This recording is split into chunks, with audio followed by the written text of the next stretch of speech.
Is part of the contract negotiations.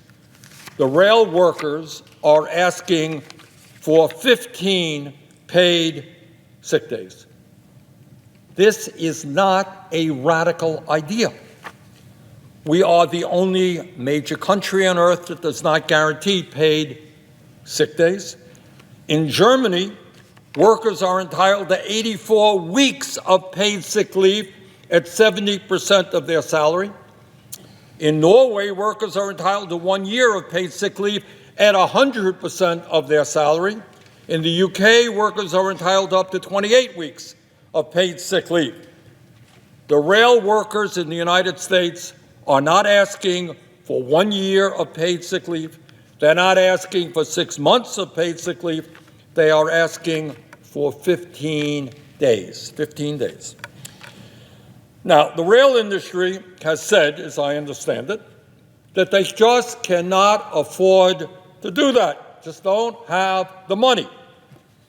And they say it would cost too much money to provide their workers with any paid sick days. Just can't afford to do it. Well, let's see.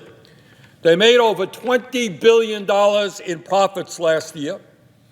They provide their CEOs with huge compensation packages. And here's something else that everyone should know who's getting involved in this issue.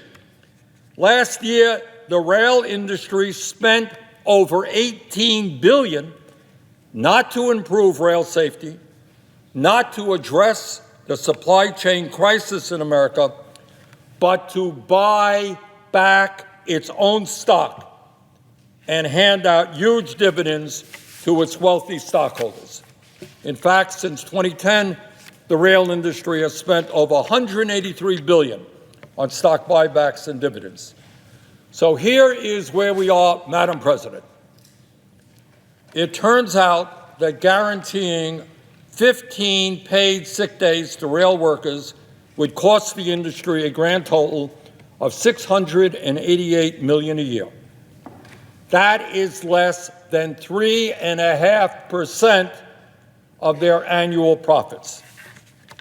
Now, it seems to me that if 4 major rail carriers can afford to spend over $18 billion a year on stock buybacks and dividends, please don't tell me they cannot afford to guarantee 15 paid sick days to their workers and allow these workers to have a reasonable quality of life, which they don't enjoy today.